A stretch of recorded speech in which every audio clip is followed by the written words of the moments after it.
Again, my name is Shane Coleman. I'm a patent and trademark attorney here in Billings, Montana. This is the third in a series of intellectual property presentations that we've given on various topics. We've talked specifically about patents, trademarks, trade secrets, copyrights. We're going to delve in a little greater today in greater detail into trademarks specifically. And I'm going to try to share this in a way that makes it a little easier to see. Okay, is that still up there, Lorene? Hope it is. I'll assume it is. Yes, it is. It's one screen. Okay, now. And just to recap what we've talked about before is the four main types of intellectual property rights, those being patent rights, copyrights, trademarks, and trade secrets. Patents are the only way in which one can effectively protect certain types of useful inventions, the functionality of things. Copyrights, when we talk about those, we're talking primarily about expressive works, art, music, text, software, audiovisual presentations, that sort of thing, things that are in some sort of a tangible medium and have some element of artistic nature to them. Trade secrets, I'll skip to the bottom, we've talked about before. Trade secrets are things that by their very definition are secret, are difficult to figure out what they are. They derive independent economic value from the mere fact that they are secret, and there's some value in being secret. We've talked about those in greater detail. Today, what we're going to focus on is a little bit different of a right. It's a trademark, trademark, service mark, trade name. They're all similar titles for very, very similar concepts. These are different than other intellectual property concepts because in that they arise as a function of using the marks in commerce. In other words, a copyright exists because someone was artistic. A trade secret or a patent exists because somebody had a very good idea and was the first to come up with it or was the best to perfect it. Trademarks come about solely because they've been used in commerce for a long time. So skipping ahead, what is a trademark and service mark? It's a source identifier, and the easiest way to think about every one of the concepts that we're going to go through today is in terms of a trademark identifying the origin of something. When I go to purchase a sandwich and I see the golden arches on it, or I see the word McDonald's or Big Mac on it, I know that it is a hamburger coming from a particular restaurant. It's designating the origin of that. It's the same or substantially the same wherever I go. It's consistent in that regard. So that's what the purpose of the trademark is to let the buyer, the consumer, know where the product originated, who the manufacturer was, who provided it in the first place.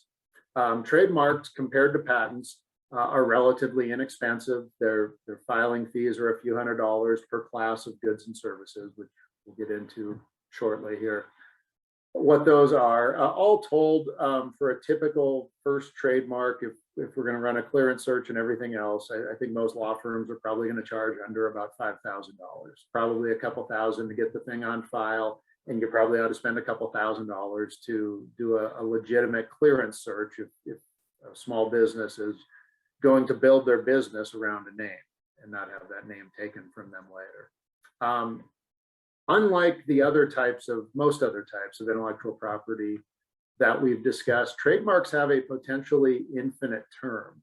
That they do require continued use in order to keep the mark in effect. In other words, and I've got greater slides on this in greater detail toward the end of the presentation, but the trademark rights don't exist in perpetuity if the owner just sits on them. They no longer exist if the owner sits on those rights or doesn't enforce the rights. But if the owner does continue to use the mark and continues to pay the fees periodically, the mark can continue in perpetuity as long as it's being used continuously. The two main characteristics of any mark, or any trademark that is the mark itself, the words, the logo, the design, the combination of those things on the one hand, and the specific goods or services on the other hand. And the example I always give in these things is we can have multiple companies, multiple service providers, goods suppliers operate under very similar or identical names without any confusion at all to the general public. It's, in other words, when I register a mark, it's not mine for all purposes, that name. That's kind of a misconception or a myth that I hear a lot of people come into our office with anyway. The example I give, of course, is Delta Airlines, Delta Power Tools, Delta Faucets, Delta Dental, four very, very different companies doing very different things. Those all coexist peacefully. Nobody is going to get confused, go to the airport and think that they're buying dental insurance through Delta Airlines, and nor is anyone going to think they're getting a faucet when they go to the hardware store and see Delta Power Tools. So it's both the mark and the goods or services that are actually sold under that mark. Three types of trademark protection that we'll talk about, but all the action really is federally. Trademark rights exist as a matter of the so-called common law, with or without any action taken by the trademark user, the owner in this case. The mark is protected. It's protected within the area, typically pre-internet, to date myself.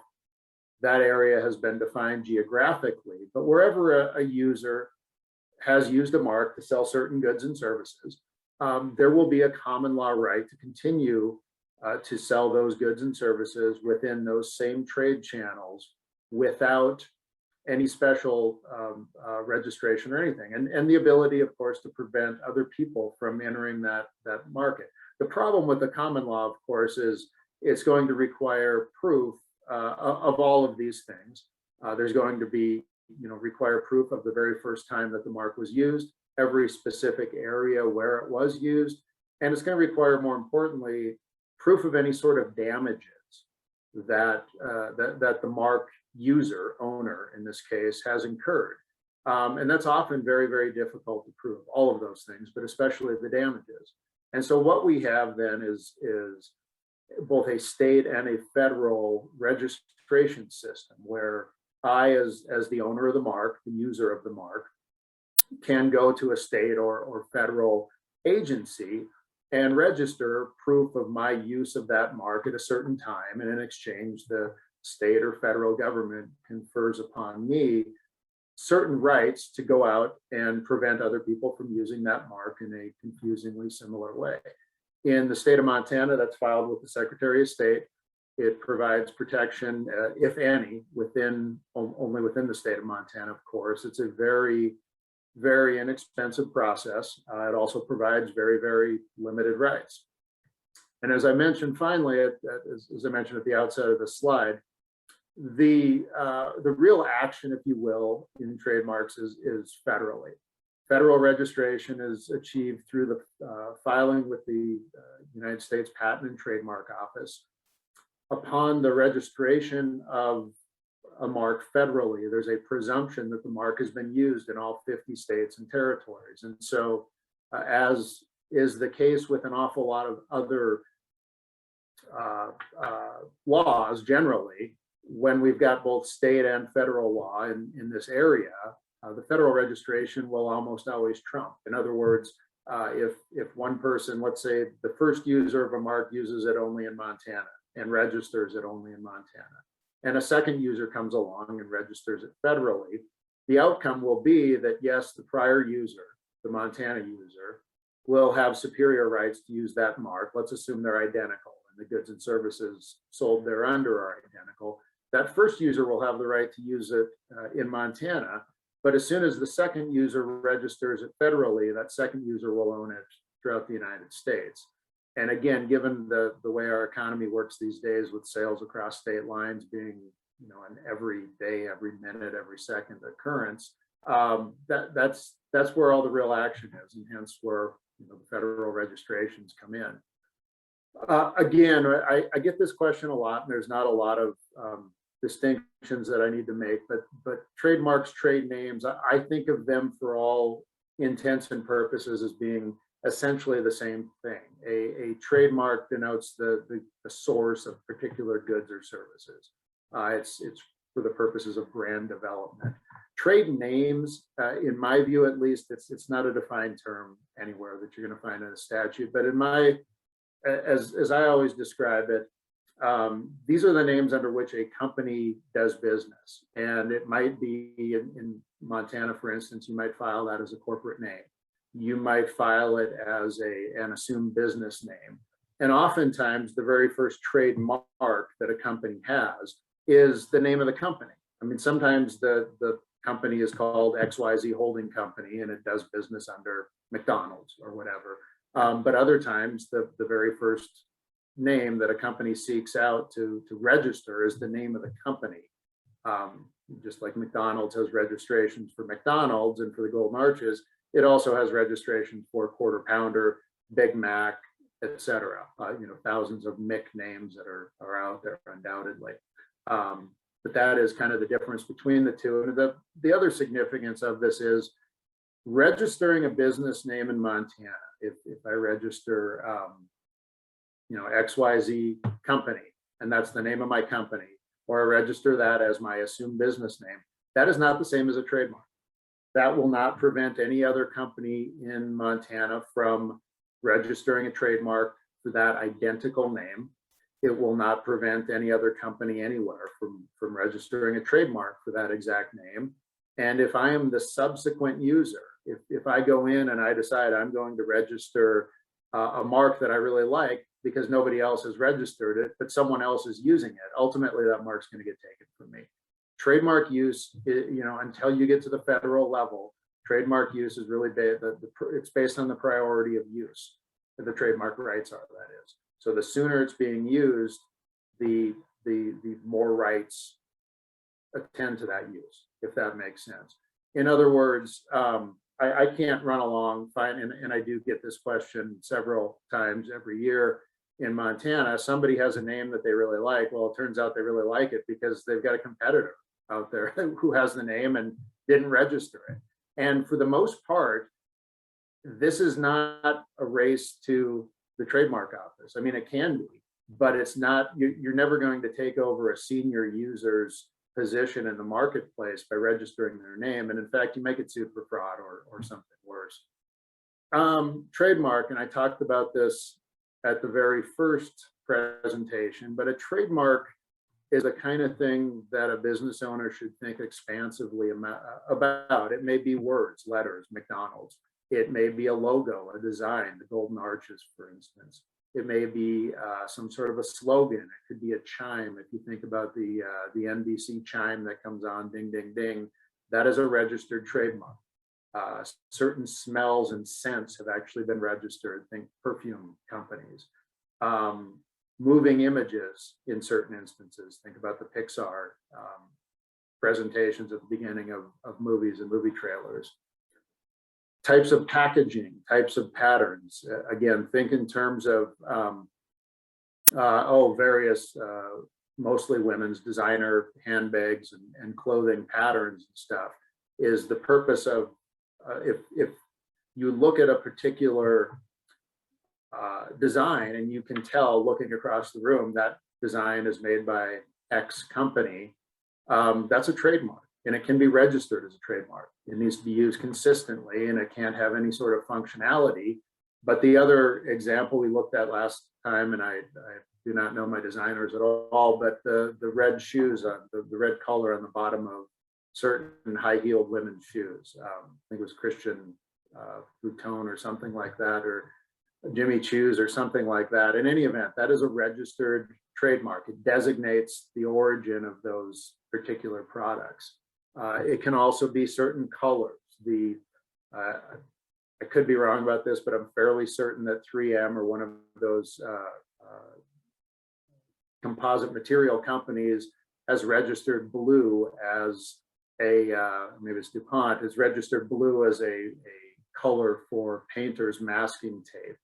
I know years ago our law firm tried a case involving the color of a particular tennis racket handle grip wrap, and we prevailed, proving that our company, our client had been using that exclusively Those can be registered. The sound of a Harley Davidson motorcycle is another example of an expansive use of a trademark that has been registered. Trademarks are, when I use that term, I'm talking generally about both trademarks, which technically refer to words, phrases, logos, slogans, etc., that identify the source of goods. But I use the term broadly. Trademarks or marks to also include service marks. Those include service marks are the same as trademarks, except instead of goods being sold under the mark, they're services. McDonald's sells restaurant services.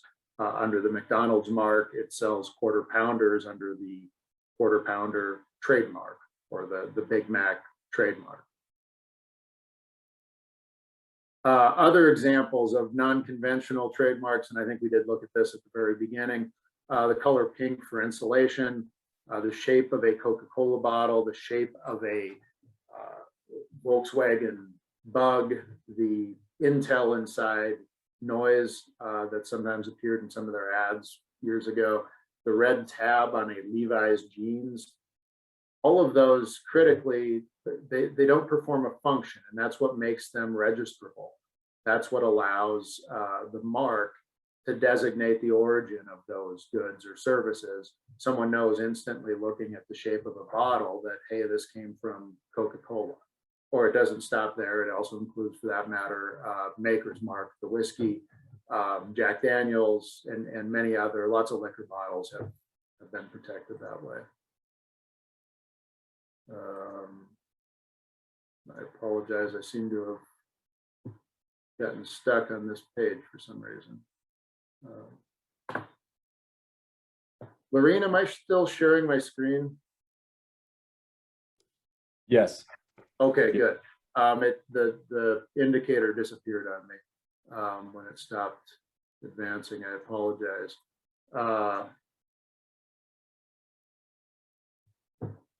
Okay, so we're going to have a little different view for the balance of this. I apologize, but it's just not showing up on my screen the other way. The focus of this presentation, I want to be on choosing a mark, because I think to a small business just starting out or just changing its business, this is the most critical issue to look at, because there's really two questions, like there was with a patent. When we talked about patents, what I tell people is, you know, the real question should not be, can I get a patent on this invention? It should be, how strong of a patent can I get? How wide of a moat can I create around my technology? And I think the same is true, and even perhaps more true, in the context of the trademark. You know, can the mark be registered federally? Because that's where the action is. Unless we're going to have a one location shop in Billings, Montana, and not do anything, not sell any goods or services outside the area, we ought to be thinking about a mark. And if we are a one location shop, we're probably not coming into my office asking about trademarks. But if we're going to expand anywhere and we want to brand our product, brand our services, we should be thinking, how do we go about selecting a mark that's not only registrable, in other words, we're the first one to the trademark office, but something that's going to be a strong mark. In the trademark field, we talk about crowded fields. If I search out a specific name, Acme Anvil Corporation or whatever it might be, and I find that, you know, oddly enough, nobody has registered that exact mark, but a whole bunch of companies have registered that mark or something similar in a different field of use, different classifications. They sell different services or products.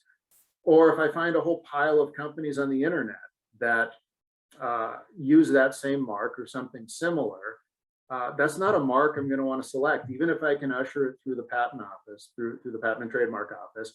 I want a mark, for the most part, that's going to be strong, because when I register a mark, we talked a bit ago about the common law marks, but if I register it federally, my federal rights will be subject to every prior user out there. In other words, hypothetically, if there was a restaurant in Billings called Papa John's, and it existed before the Papa John's pizza chain moved out to Montana, or before the Papa John's pizza chain registered that brand, that competing restaurant couldn't move into this business, this geographic area without permission of the senior user. So I don't want to enter a crowded field normally, and I probably don't even want to spend a few $1,000s on a trademark to do that. But I certainly don't want to spend a whole bunch of money, tens of thousands of dollars maybe, on printed materials, on signage, on website design, on everything else. I guess websites wouldn't be that cheap to or wouldn't be that expensive to change, but I don't want to spend a whole bunch of money on those other areas if I'm just going to have to change my name, or if more to the point, if I can't prevent other people from using that exact mark. That's troubling. So the first question is, can the mark be registered? Has anybody else registered federally this identical mark for these identical services? And if there's nothing identical, then is there something close? Maybe there's an Acme. If I'm Acme Anvil Corporation and I want to register Acme Anvil for my anvils that I'm going to sell to the Coyote or the Roadrunner or whatever, I'm going to be very concerned if there's just an Acme tool company, for instance. But the question first and foremost is there anything out there that's very, very similar that has been registered? The second question, of course, then is how strong will the mark be? And that's where we need to consider unregistered marks. How do we go about, any rights we have are going to be subject to what those prior uses of the marks are. How similar is it, in my example, to Acme Anvil Corporation for anvils versus Acme generally for tools or something? And we consider this on a spectrum of strength from, not only who is similar to it, but how unique is the mark itself. If I'm going to sell anvils and I have the word anvil in my name, I probably can't register that at all for reasons we'll talk about here in a minute. But these are the things we consider is how great of a mark is it going to be? How strong? How many people have similar marks in similar areas? How many, how unique is the mark in terms of identifying what it is that I'm going to sell? The process we normally go through to get a trademark, and actually just to go back to that other slide before then, we ordinarily recommend if a company is about to spend a bunch of money on marketing, we think it's well worth it to obtain a trademark search. When we do that, we hire it out. Our law firm hires out either to a third-party company, or we search through some proprietary databases that we subscribe to. For a couple $1,000, we can search not only the publicly available federal trademark registration database, but we also search Secretary of State's offices in the 50 states. We look for business names, assumed business names, corporate names, state trademarks, that sort of thing. And we think that's an integral part of the process, because it's if you find a dead ringer there early on, the company can go to a different direction. And oftentimes, in an initial meeting with clients, I ask them to come to me with 3 different names or more and say, if you want our honest opinion on which one, we can give you a rough idea how strong these are, if the first one doesn't pan out. The general process, though, for searching is, and again, this is something every business owner can do out there. You can just search trademark search or something like that, USPTO trademark search, and you can search for registered trademarks. What you're not going to find very readily, though, are state trademarks where someone might be using this and not only using the mark, but registered it and expects to have some rights attending to it in, Oklahoma, Tennessee, or some far-flung place where you're not necessarily going to bump into them. Again, assume business names, corporate names, any other name under which a company might do business. And then finally, we want to do just a general internet search. When we punch in the name, what's available out there. And I don't mean the exact domain name. That's really a different issue and a pretty narrow one that most businesses are able to handle on their own. I mean, just generally, if I punch in the name of this business, even if I buy my way to the top of the Google search results, if I'm still going to show up with 12 other companies that compete with me, that's probably not a good name to use. I'd rather have one that's a little more unique and I don't have to worry about conflicts. So looking more generally at trademarks, and this is I'll try to blow this up just a little bit because the writing on it's a little difficult, but it's a little small. We talk about trademark, independent of whether anybody is using the exact same mark or something similar. We talk about the mark itself needs to be somewhat unique, for lack of a better way to phrase it. A stronger mark is going to have more rights attending to it long term than a mark that is less strong. And the case law talks about several different categories of marks, ranging from generic to descriptive to suggestive to arbitrary to fanciful. On the one hand, a generic name is never going to be protected. There's nothing that that will protect it. If you are in the siding business and you name yourself Siding Inc., or you sell siding under the name siding, that's never going to be protected. On the other end of the spectrum, things that are completely, marks that are completely divorced and have no connection at all to the products or services that are being sold. The examples here are Kodak, Exxon, Navistar. When they get to the courts and the courts do their analyses, they've determined that these are entitled to a greater amount of protection because nobody had used them. In between, if we go back one bump up from generic, we have descriptive marks. These are not good marks. I've got a whole other slide or two that we're going to talk about in a minute on these, but these are things that they might not generically refer to something. The question for generic is there any other way to describe what's being sold without using that word? Or, you know, it's that it's such common English language that that's what we use it as. Descriptive is just barely above that. And under certain instances, descriptive marks can be protected. Again, we'll get into that in a bit, but these are, and the examples here are showing are Speedy for delivery. I don't know if that service even exists anymore. Lively to describe tennis balls, Stereo for sound systems. There's some function that's merely descriptive, is always the language the trademark office gives in its rejections, but they can be protected under certain circumstances. But in this category, and the details are not that important, other to think in terms of thinking of what is going to be a broad trademark, what's going to give me the most protection as a business owner. Think about marks that don't tell the consumer precisely what they are. They tell the consumer who you are selling them. And most of these marks, all of the three categories you see here on the left are categories, you know, ranging again from, these are all ones that are going to be protected, assuming that there's no conflicting marks. These will all be protected as of the date of their first use, but they range from things that are suggestive.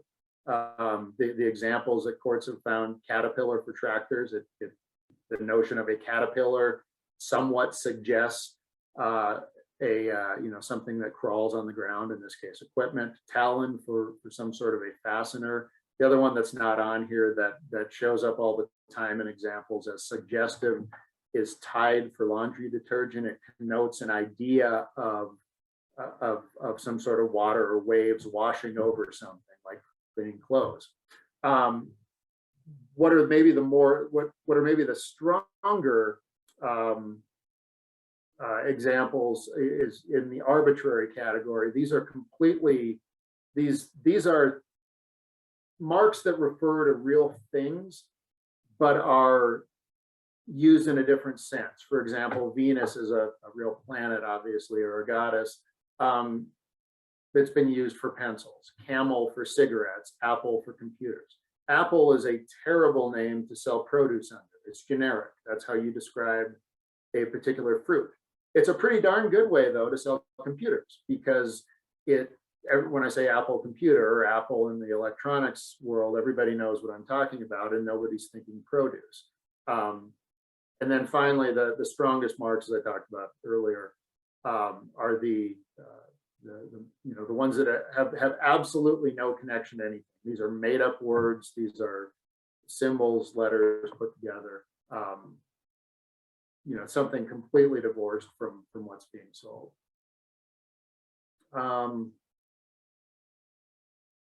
Descriptive marks. So, and I've got a couple of slides on these and where they come, because this comes up more often than any other issue. But back to my little half pie chart here. These are marks that are one step above generic. In other words, there is a way to these have a little bit more than simply telling the consumer what's being purchased, but not much more. Descriptive marks can eventually become registered trademarks. These are marks that if they've been used long enough, they can, over a period of time, become acquire so-called secondary meaning. And so what do I mean by that? And this is deeper in the weeds than much deeper than I really want to go, but there are actually two places to register trademarks federally. The principal register, which has rights, and the secondary register, or the supplemental register, which is kind of a holding place for trademarks that might eventually get rights. Descriptive marks, something that merely describes what's being sold, can reside on the so-called supplemental register for a period of years.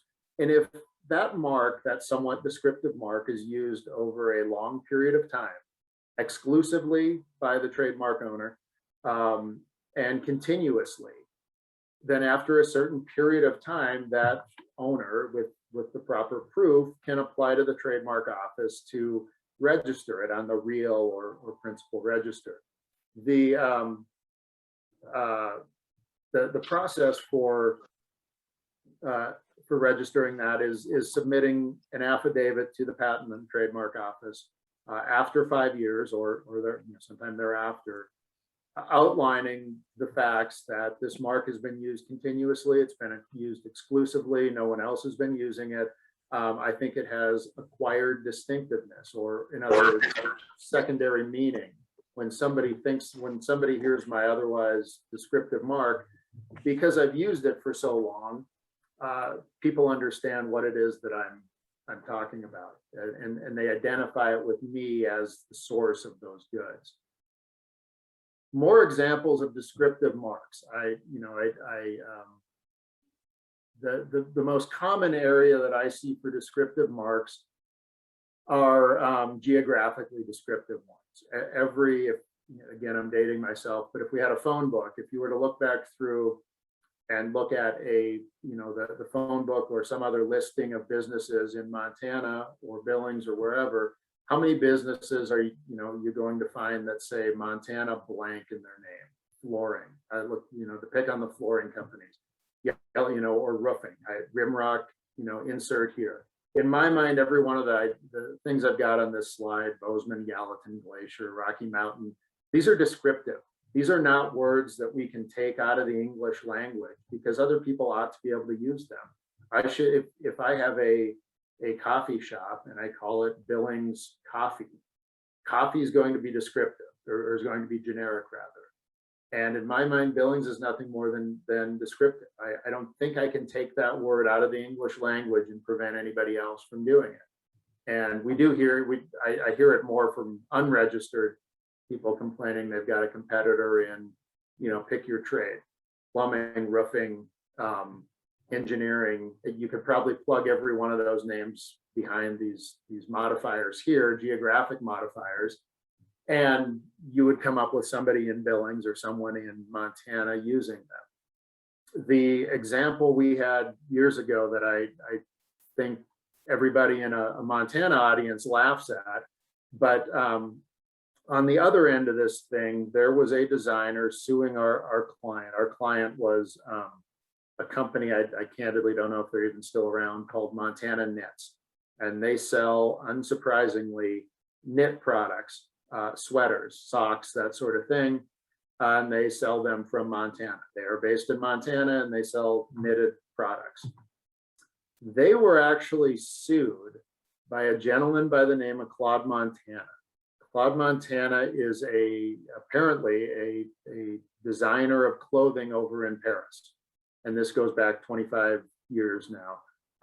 He had registered a mark, Montana, for jeans, and he was selling many, many years ago $500 jeans under the name Montana. And He actually brought suit, and our client filed an action, an administrative proceeding. We actually took it on a pro bono basis at a previous firm I was with, but to cancel his mark. But his argument was, when people hear the name Montana in connection with clothing, they think of me, Claude Montana from Paris. And he had the audacity to bring suit and try to shut down our little business in Montana. That's not the purpose of trademark law. That may well have been his last name. He may be entitled to certain protection somewhere under some country's laws, but he cannot prevent somebody from accurately describing their knitted products being sold in Montana and made in Montana as Montana knit products. It's merely descriptive. In that case, it's geographically descriptive. But in any event, this is an issue that I see routinely come up in our practice, where people are unhappy, and it comes up in two forms. Somebody has used the mark forever and someone else just uses it, and it's going to be a close call.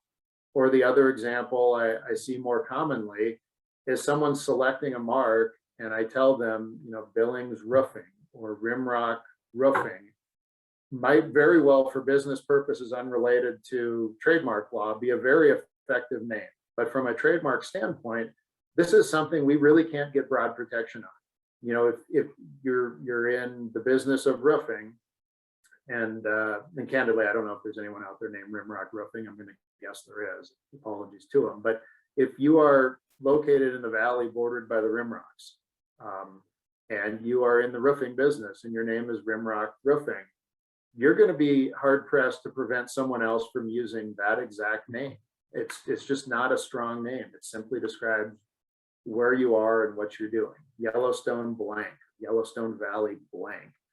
That's difficult to protect. Over a period of years, if you are truly the only one using that mark, it may acquire distinctiveness. It may acquire secondary meaning and be entitled to some protection. But that's a tough row to hoe, as they say. So back to the registration and what the federal registration process entails. Just generally speaking, we file an application. The application itself is pretty straightforward, unlike a patent application, for instance. It's filed, everything's done online these days. It's surprisingly easy for clients or would-be clients of ours to screw this up, though. A lot of what we do is fixing registrations or refiling registrations for marks that were just done improperly. But the application and the things we need when someone comes to me and says, I want to register a mark, I'm cleared all the searches I intend to clear, I'm comfortable going forward trying to obtain registration of it, is what is the mark, the words, numbers, symbols, letters, logos, designs, and a description of the goods or services that are going to be sold under that particular mark, or that are being sold under that mark. And we're talking specifically, if you are selling clothing, we need to know specifically what types of clothing are being sold: hats, t-shirts, dress shirts, dress pants, jeans, outerwear, scarves, that sort of thing. Somewhat related to the specific goods and services are the classifications of goods and services. There are fees. Again, by the time you contact us, the fees are, the actual filing fees are not that significant compared to other fees, but you do pay a separate filing fee for each class of goods and services. These are broken down into a few dozen different classes of goods or services, and it's not uncommon for certain clients, particularly restaurants, for instance, to be in multiple classes of goods and services and pay multiple fees. And we normally think that's a good thing, because it means there's going to be more protection, conceivably. We're also going to need to know the date of the first use of the mark in commerce. And in commerce just means anywhere, for the most part. In the United States, I guess, is the critical part. What I'm looking for is a date on which the product is actually, or services have actually been made available for sale to the consumer, whoever that is, an end consumer individual, someone in the chain of the supply chain of manufacturing things, whomever the consumer of these goods or services are. When is the first time that someone could look at the mark and purchase the services at the same time? And in connection with that, we're also looking for a specimen. We have to submit to the Patent and Trademark Office a specimen showing the product being used in commerce.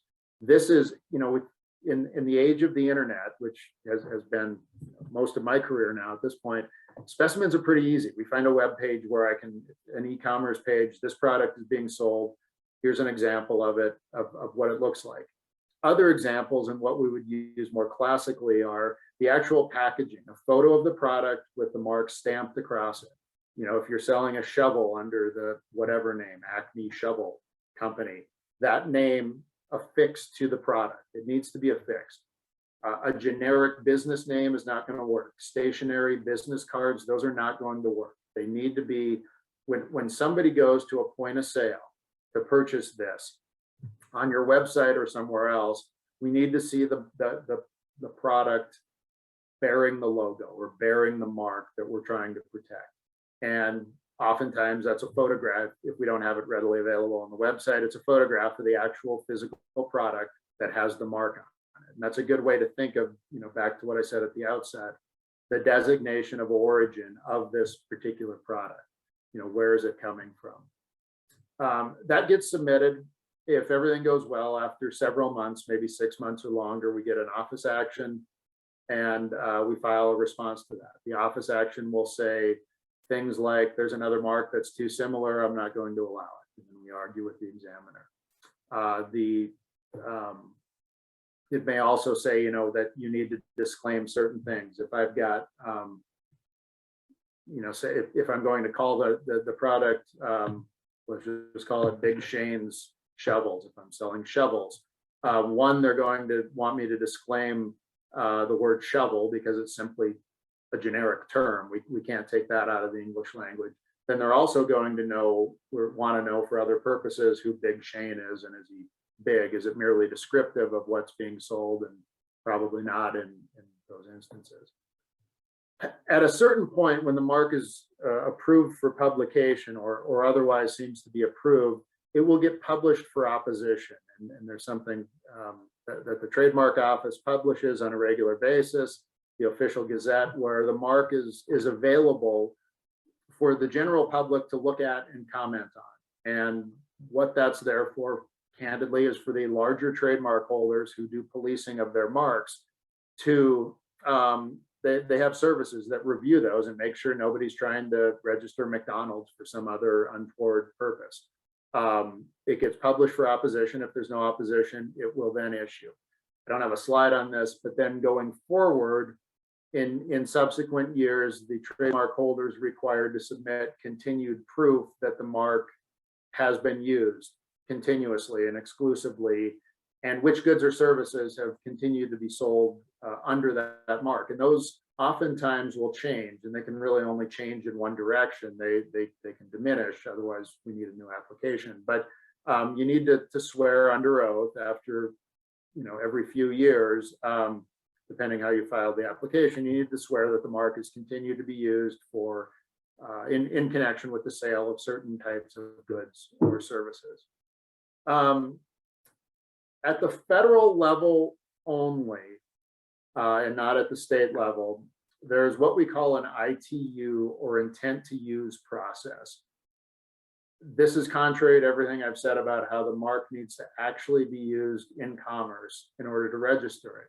The exception is you can file for additional fees paid to the Patent Office. You can claim that you have a bona fide intent to use a certain mark in the future. And the purpose of this is when a company is about to, let's say a big company is about to go public with a big project, they want to begin the process of registering trademarks that may apply to them and change those trademarks if they can't register those before the project is released publicly. And they can do that by filing a so-called intent to use application. It gets examined like a normal application. The difference is then within a period of time after it's approved, the mark owner needs to file a statement of use, evidence that the mark has actually been used, and that becomes the date of first use. The most classic example of ITU applications, and we file them all the time for clients who are about to, they're absolutely positive they're going to use a mark. They think it's a strong mark. Nobody has used it in their area. They're about to go public with a big announcement and opening of, a store, 20 stores, whatever. They don't want someone the day they file their mark, the day they open their store, they don't want someone to register it, and beat them, the trademark office. The classic example here is every Star Wars or Disney movie that comes out, or frankly any movie by a big studio that has well-known characters in them, they will go and register the names of those characters. And by golly, if somebody has a bona fide, legitimate claim to one of those characters' names, they're going to have a different name when the movie comes out. They're going to get one that can be protected.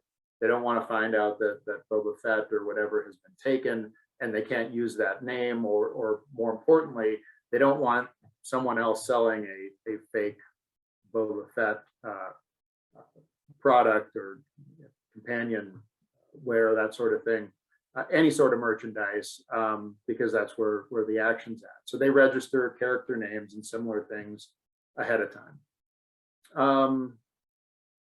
State registration, I mentioned this at the outset. This is an incredibly simple process in Montana and every other state I've looked at. Again, you need to know what is the mark, what are the goods and services that are actually being sold under that mark, and we need a specimen of use. The specimen of use should be the same as what the federal government requires at the trademark office. In other words, it should be a photo of the packaging or the website that shows, where I can, the product itself being offered for sale, along with the mark affixed to it. There's been some confusion, candidly, at the Montana Secretary of State's office as to what a specimen is, and that's hopefully going to get straightened out. State trademarks are a rubber stamp process in Montana. You file them. It's like a deed filed with the clerk and recorder for your house. If it looks to the clerk and recorder like you've submitted a deed, it looks like a deed, it's in the proper form, the return address is in the right spot, and you paid your money, they record it, they file it electronically, I'm sure these days, on the proverbial shelf, and you're done. The same with the trademark process. If it looks like if you've paid the fee and it looks like you've submitted evidence that you've used the mark, you filled out the form properly, they may or may not check that trademark against their existing trademark database before they let you register it, but there is no detailed back and forth process for getting Montana through the Secretary of State to allow or reject a trademark. Like I say, sometimes they will compare it to other sources, but oftentimes they don't. And there certainly is no process for filing it for publishing the mark for opposition like there is at the federal level. Rights are extremely limited. At best, you're going to have certain rights in the state of Montana to go sue somebody over this. At best, you might have presumptive rights that you've been using the mark throughout Montana.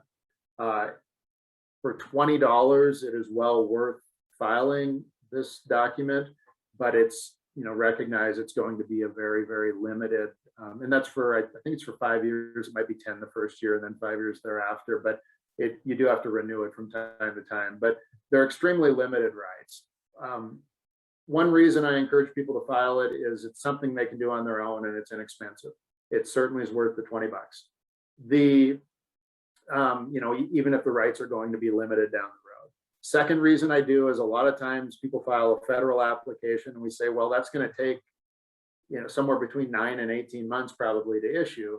Let's get a Montana mark on file right now before, in case we need to assert it against someone. And then the final reason I have people file Montana ones is it is not at all uncommon in Montana for people to completely disrespect other people's intellectual property rights. And they believe, and in rare cases they're correct, that it's a race to the filing office. Whoever gets to the Secretary of State's office and registers a trademark on this owns it and then sues it. I've had people do that exact thing send our client a demand letter demanding millions of dollars. Our client has been selling coffee under the name X for years and years and years. Somebody knows about them, says, hey, that's a great name. I'm going to register it, registers it because our client never did. And then they threaten to sue us for millions of dollars. They're not correct. We're going to have prior use rights. It's going to be expensive. Our client's going to have to dig through its files to prove every geographic area it sold coffee in, the amounts of those sales, when they began, how long they continued, how the mark was used. It's not a race there, but all of that sort of thing could be saved if we had just, if our client had just paid the $20 and gotten the mark registered, because the Secretary of State's office is unlikely to register the exact same mark twice for the exact same goods or services. And we see it, you know, not just in instances where people like the name, but others where they outright are trying to spite the prior user. They're mad. We see former employees do it from time to time. They leave, they realize their former employer had not registered a state trademark on the business name, so they decide that they're going to register it and think they can steal it. And again, they can't, but the $20 it costs to make sure the Secretary of State's office maybe screens them out is going to save money versus calling our office and figuring out how to deal with these folks. Trademarks, whether they're state or federal, but we're back now to talking about federal, do require continued use. Trademarks, if they are, and they require continuous policing. They exist, you know, unlike patents that are good for a period of years based on filing, and unlike copyrights that are good for a period of years from the date of creation or publication. And unlike trade secrets that are preserved as long as they're kept secret. Trademarks rights are tied entirely to the use of the mark in connection with goods or services for the purpose of identifying the origin of those products. And so when somebody stops using the mark, stops selling certain goods or services under the mark, they abandon it. That you can't just tie up the mark for all purposes without using it. That's not how this works, contrary to what a lot of folks think. Nor can you allow every competitor that you know about, or any competitor, to go out and copy your mark without going after them. There's a real incentive on the trademark side for trademark holders to enforce their rights. If they don't, they run the risk that everyone in the market's going to take it over. And there are examples of a mark.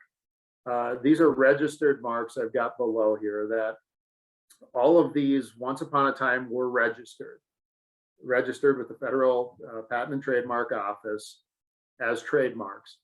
All of them have become generic because they're used in common parlance. They were never policed sufficiently by the trademark holder, and they were either declared to be generic by the courts, or in some instances, the trademark holders saw the writing on the wall and just abandoned their claim to the trademark. These are things, you know, once upon a time, aspirin referred to a very specific company that sold aspirin. Cellophane, dumpster, escalator, kerosene, obviously in alphabetical order, laundromat, linoleum, teleprompter, trampoline, yo-yo, zipper. These were all registered trademarks at some point, and they are all now generic marks because we talk about I forget, there's different ways that at once upon a time these were described. A zipper was an interlocking, interlacing closure system or something like that. Now we call it a zipper. It's that straightforward. So if you don't police your mark, you do run that risk. And there are several other things out there that people have claimed. It's very difficult to get to the point where your fastening closure device is deemed a generic zipper. Years ago, there was a challenge to Google as a verb, meaning to search for something. I Googled it, I searched for it. And the courts thus far have said no. This is why when you hold a trademark, it's also important that you use it in a trademark sense. This is why you see Kleenex brand tissues is what it probably reads on the side of most of those. Kleenex brand tissue, whichever company owns them, does not want anyone to refer to these as Kleenexes. They want Kleenexes to refer only to their brand of tissue product. It's a double-edged sword. Their product has become so ubiquitous that I think people say Kleenex and don't probably care if it's a Puffs that they're getting, but the Kleenex company does. On the one hand, they want to expand it into everyday parlance for sales. On the other hand, they probably like to keep that name. Other examples over the years, I think there was a challenge to Elmo, which nobody really uses anymore, but it was the overhead projector. Much like another one that's out on my list here, Mimeograph, to truly date myself, was once a registered name and a registered mark. It became generic as a result of how it was used. Moving on then, for the last half hour, I want to talk about this. Thus far, we've talked about registration, and the focus should be on how do I register a strong mark. I want to talk now about, okay, so what happens now that we have a mark? And our clients face this both on two fronts. One, they have a mark, how do they enforce it? Or two, they've been accused of infringement. And we see it, because they've done something stupid, or because they've done something that's just a little closer to the line and they didn't realize they couldn't do it. Trademark infringement requires quintessentially the likelihood that a consumer is going to be confused, that a consumer goes in to buy product X and it gets product Y because somebody had misused the trademark. They're buying a hamburger, they thought it was coming from the McDonald's Corporation. In fact, it's Burger King is now selling a Big Mac or whatever. That's so, and the elements of that, of course, are the marks themselves need to be very similar. And the goods or services being sold under those marks need to be very similar as well. Infringement is probably the main reason, if probably not the only reason, but certainly the main reason to register a mark federally. Because with a registered mark come all sorts of additional rights that don't attend to common law or state registered trademarks. If somebody infringes, if you can prove that someone has misappropriated your trademark, you can seek actual damages, i.e. your lost profits. This is a terribly expensive thing, but to prove, but if there are enough damages at stake, we can hire very, very expensive economists to come in, estimate your lost sales, and we can talk about how those sales got diverted based upon the advertising. That's difficult to prove in any event. More importantly, though, you can also get the infringer's profits. If somebody has sold a product that infringes your trademark, and that trademark has been registered federally, you can go after the profits that that party derived from selling the infringing products. That's a lot easier to prove because presumably they have records of those. And as is the case in a lot of these types of claims, maybe most importantly, you have a chance of recovering your attorney's fees if you're right. In a lot of cases, we're talking about damages being minimal because you're trying to shut down the use of somebody across the street from you infringing your trademark. And what you might really have are your attorney's fees. Maybe they only sold $4,000 worth of infringing products, and maybe they didn't even have profits on those products. The possibility of getting your attorney's fees is something that's very helpful. And one reason it's helpful, it ties into my fourth bullet point, and that is the possibility of injunctive relief. In the vast majority of trademark infringement cases, the trademark holder is not looking for damages. That's nice, but in order to recover damages, the trademark holder had to suffer the damages in the first place. It would be much better to not suffer those damages and then argue to the court why the infringer should pay, undoubtedly a small fraction of the actual damages. What you're really looking for is injunctive relief. You're wanting the trademark infringer to be shut down. You don't want to see that product being sold by that company under that mark anymore. And more specifically to the fourth bullet point, this is what when we file a trademark infringement complaint, this is what we're normally asking the court to do, which is to come in and order that all of the infringing products be destroyed. We want them scrubbed from the website. We want that name, that mark scrubbed from the website. We want all of the products to be, at a minimum, the mark to be removed from the infringing products. And if it's, fixed there permanently, we want them destroyed. Under certain circumstances, we can ask, we can also have them impounded if they've been or seized at the border if that's appropriate. I want to talk next about a specific category of trademark infringement. This what we've talked about so far, I would not call by any means innocent infringement, but this is just your generic garden variety trademark infringement. What I want to talk about now is a subcategory of that, which we call counterfeiting, and the law has special provisions for counterfeit products. What we're talking about here now are, we're normally talking about bigger brands, but we're talking about someone who is selling something under, nearly identical products under a nearly identical name or brand or logo or whatever you have. This is the fake Louis Vuitton bag. This is the sadly, years ago there was a case of counterfeit car airbags that were being sold on the East Coast, and so these are some company overseas bringing them in here, selling them under somebody's name to some sort of a supplier to the car companies, and they were finding their way into cars manufactured in the United States, and some of them not only had were made by someone else, but they didn't work. They were not deploying, which is a significant issue. Under these circumstances, things get real, as we say. Damages can be awarded up to, absent extenuating circumstances, they must be awarded in an amount of 3 times the infringer's, or the counterfeiter in this case's, profits.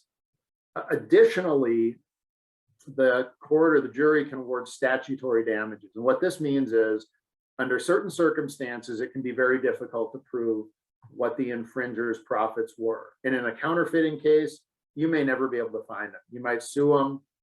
They might never appear in court. You might never get documents and discovery that you need. There could be 1,000 Chinese shell companies that were doing this. So you're just looking to get a judgment. You can, as the aggrieved party by a counterfeiter, obtain $500 to $100,000 per mark that has been infringed. And if it's been done willfully, someone knows this is what we're picturing down in in downtown Manhattan or wherever, where somebody is selling the bags and they know they're selling them, damages can be awarded up to $1 million per infringed mark. And oftentimes, certainly not always, but oftentimes these products originate overseas, and we can go to the court and get orders to have the products seized at the border. Additionally, under certain circumstances, there are criminal penalties, up to 5 years in prison, up to $100,000 in fines. That should be enough of a deterrent for anyone to get into the business.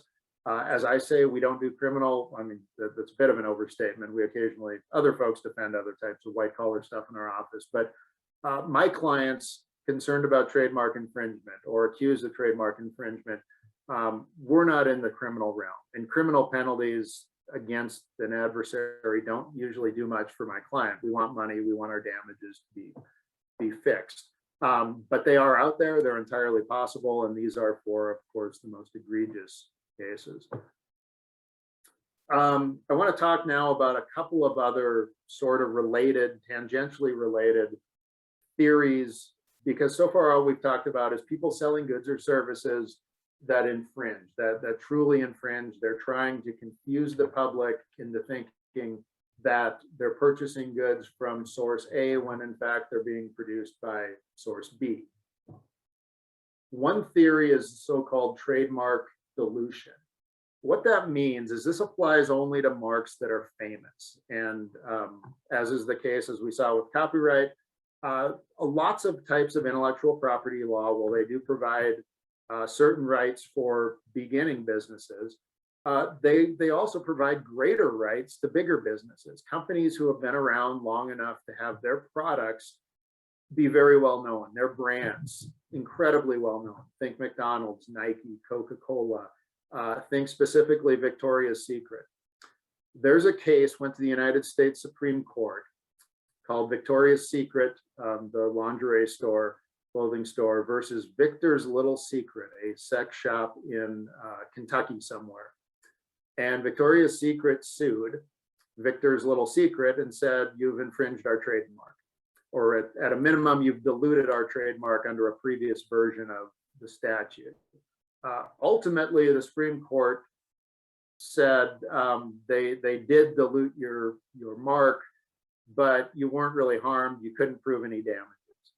The gist of it is we have newly reformed, I'm again dating myself, 15 years ago, the Trademark Dilution Revision Act of 2006 changed up the burden of proof on this. But the case in point is still what you ought to be thinking. We've got a very famous mark, Victoria's Secret, and we have somebody else out there, Victor, and Victor's Little Secret, selling products arguably in a similar realm with Victoria's Secret, but nobody on their face is confused. Nobody goes into Victor's Little Secret thinking that they're in Victoria's Secret. That's just not the nature of this business as the US Supreme Court described it. So what we're really talking about is someone who didn't technically infringe Victoria's Secret's mark. But what they did is they used a mark without Victoria's Secret's authorization. That part's easy to prove. That in this case weakens, diminishes, or somehow disparages Victoria's Secret. So nobody's confused about these two, but a lot of people are chuckling on their way in, I'm guessing, to Victor's Little Secret. They're chuckling that, hey, this is a play on words of Victoria's Secret. That sort of, and these come up in two completely different realms. The realm we're talking about here is tarnishment. The notion of Victor's Little Secret, some sort of a seedy sex video store or something at the time, is tarnishing the reputation of Victoria's Secret, or so a jury would have found. The other way is someone that blurs it. These are not confused, but they're really close. Consumers are not likely to be confused once they understand it, but it blurs the lines.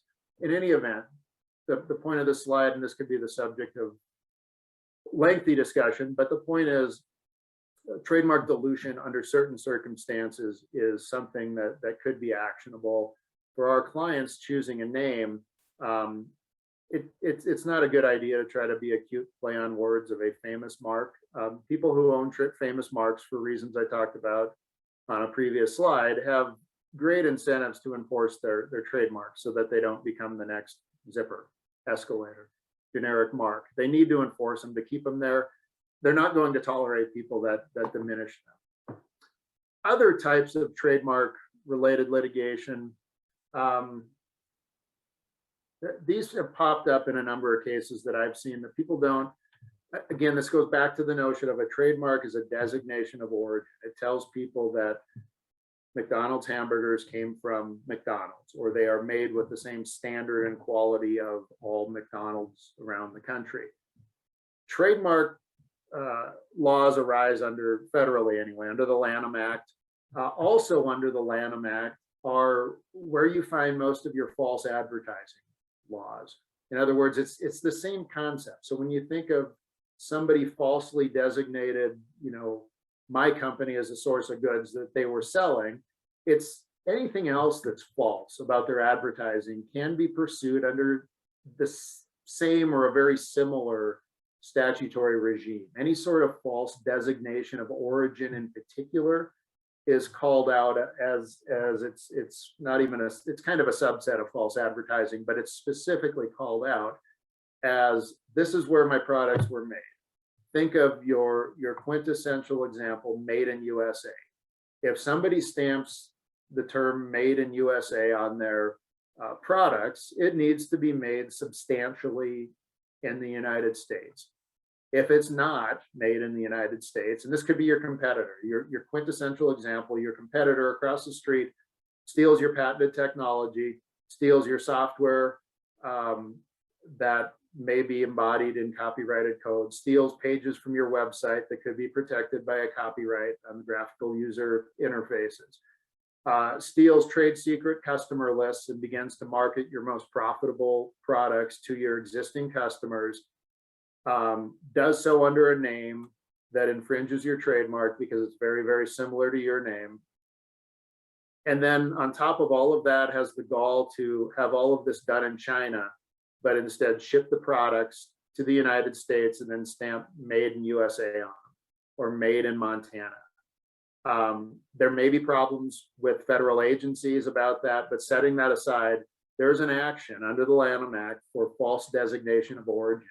It doesn't have to strictly follow precisely what the Federal Trade Commission guidelines say.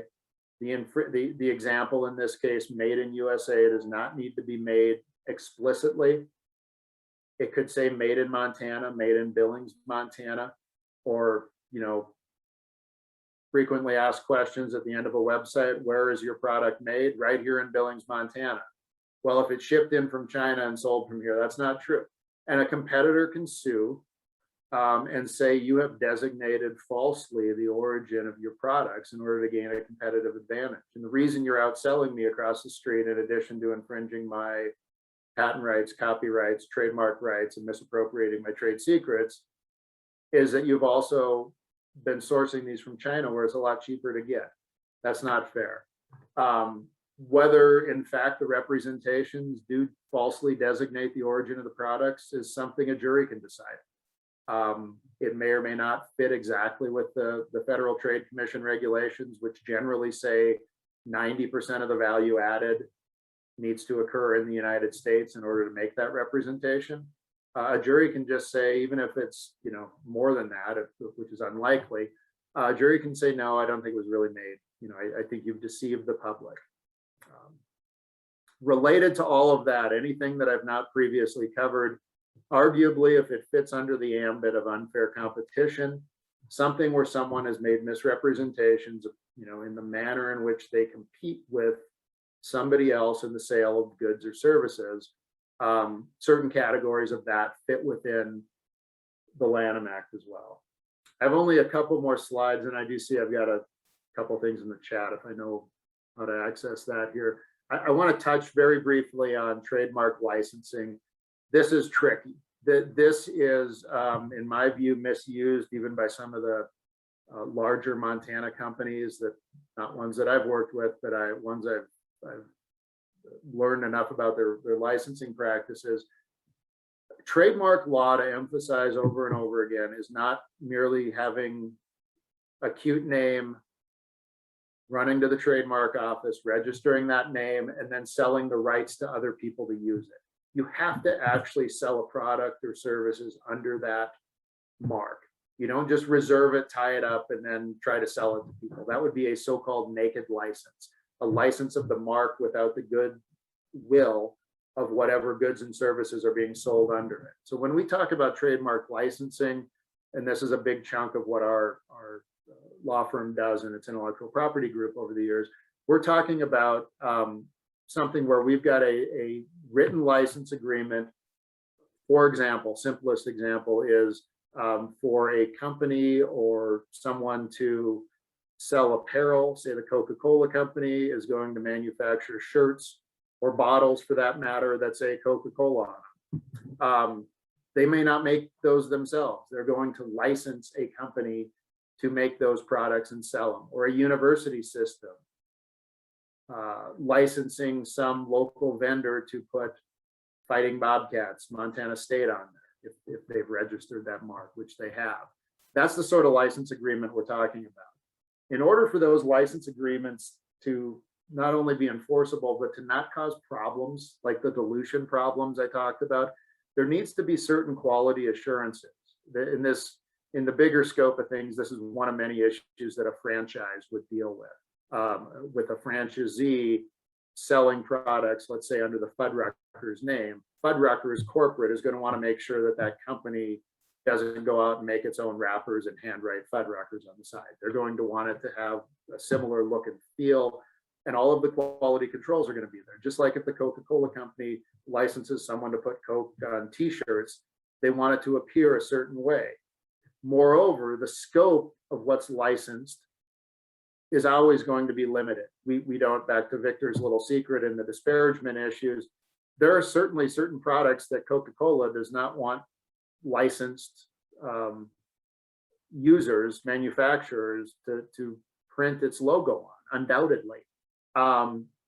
So the scope of that is spelled out, but the point of licensing is it can be very, very tricky. This is not something to undertake without a lot of thought about exactly what is being licensed. So to conclude on trademarks, the advantages are they're pretty inexpensive. We're talking about a few $1,000 to file federally. Potentially those rights can exist forever, as long as the business is using them, as long as the business is enforcing them. And probably most importantly, trademark rights cover areas of technology, of business aspects that cannot be covered by patents, by copyrights, by trade secrets. They cover a little different niche than anything else. The drawbacks are, of course, their limited protection. We haven't talked about three-dimensional trademarks, but to the extent there's a registration on some sort of a three-dimensional design, think about a building where every, these are often banks, every bank, every Apple store, for instance, or certain types anyway, all look the same. They've been registered as a trademark. Certain types of banks, even in Montana, all look generally the same. They could be registered with a federal trademark in terms of what that looks like. I don't know if they have been. But they can never cover the functionality of what's going on. They only cover somebody selling similar goods or services under a similar mark. And in order to keep them in effect, the user, the trademark holder, has to maintain use of it. It's not enough to say, I've got a great name, I think someone's going to use, and I'll go sue them. You have to actually use the mark. And that's the most obvious one. To wrap up all of our intellectual property discussions from the last 3 meetings, things that we did not cover. We didn't cover trade dress very much. This is the overall look and feel of a business, of a product line, that sort of thing. We didn't cover certain certification marks and specialty trademarks, other than to briefly mention the Made in USA stuff. We didn't cover other very specific issues like rights of publicity, privacy, moral rights, or if you're designing the hull of a boat, which I've done a couple of times, oddly enough, for clients, there are specific statutes that govern that. And so think there could be other, in certain areas, there are very specific statutes that also apply. We didn't cover basic things like business licenses, entitlements, other things the state or county governments might give to a business or a development, intangible rights. We touched barely on licensing and technology transfer. We didn't talk about strategies generally. All of these pop up. The issues come up not only, they're rarely isolated. Occasionally you'll have a patent case where all we're talking about is infringement of one patent and the validity of that patent. More likely what we have are bitter competitors. Maybe they involve former employees. Maybe those employees had access to trade secrets. Maybe the new company, the former employees, have chosen a similar name that might infringe the trademarks. These don't exist in a vacuum. They each pop up, and it's important for businesses to have a strategy for protecting their technology, their intellectual property in the first instance, but then also enforcing those rights once they are protected. I'll look briefly in the chat, but in the meanwhile, if anybody else, there's one question.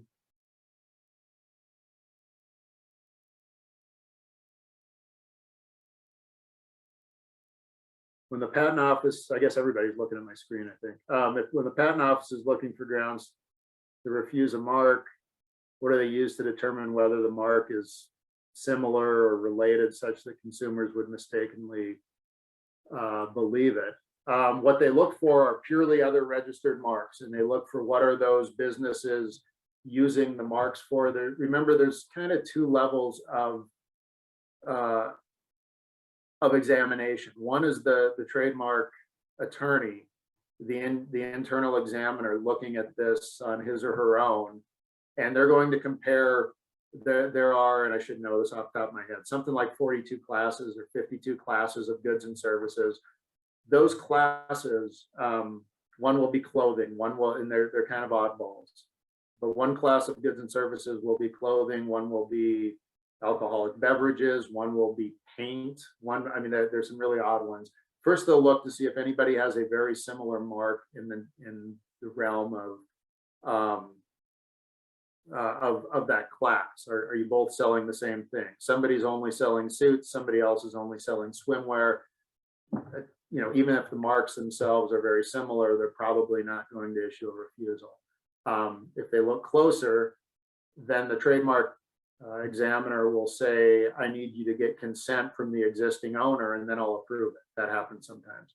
The second layer, though, of course, is when this is approved. So even if the trademark examiner says, I'm going to allow this mark to be, to be allowed, I think it's allowable, I'm going to publish it now for opposition, the burden is really on the existing trademark holders to monitor the official gazette to see what's been published.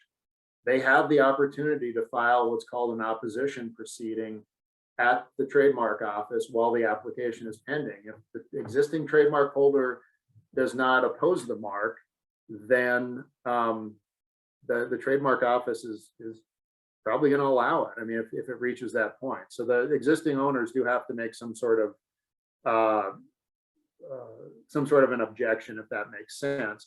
The other issue is it's not at all uncommon for existing trademark holders to grant consents and say, no, I'm perfectly comfortable with you selling swimwear. I only make high-end suits, but I need your agreement that you're not going to go beyond swimwear. And if that truly is the deal, frankly, the existing trademark holder would love to have that in writing if they're not getting into the swimwear business, because then they've got proof that they've done what they can to enforce the mark. And that's good evidence on their end.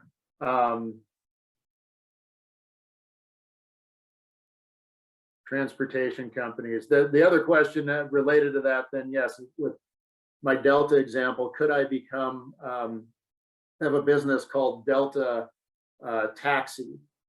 And the argument is they both transport people, a taxi, and a commercial and package airliner. I think that's a good question, because I think if you dig into it, I have no reason to know this, but I think if you dig into it, you're going to find that Delta is probably registered. It's marked beyond air travel. It doesn't have bus routes, but it may well have like a high-end limousine service for certain customers. I don't know, but I think that is a good question. Even within certain industries, though, I mean, if money's no object and we're going to fight the issue through court or through the trademark office, it is entirely possible for with the right proof for a taxi company with the name Delta to coexist with a purely bus company named Delta, or purely black car limousine service named Delta. We can and this is where the economists come on for $1,000 an hour, and the marketing PhDs come in and MBAs come in at exorbitant rates per hour, testify as expert witnesses and say, no. The people who buy a low-end taxi in the greater Detroit area, only where this business operates, are a different clientele than purchase the black car service that's only sold in some other areas. I think that would be a tough sell. I like the argument that they're confusingly similar better, but it's entirely possible. Certainly, I think a bus and a taxi service could coexist. And it's one reason you sometimes see on a website or on a television commercial disclaimer at the bottom, not affiliated with such and such. One reason is somebody there is thinking, what better evidence is there that consumers should not be confused, than my telling them at the bottom of my page, do not be confused, I am not they. I mean, that would be there goes the argument. I mean, that's what that looks like in court. And that's not the only reason those disclaimers are used, but it's one of them. Anyway. Well, Lorene, I think that's all I have, unless there are any other questions among the group. Yeah, I'm back. Are there any other questions that anybody else has that they'd want to jump on and ask?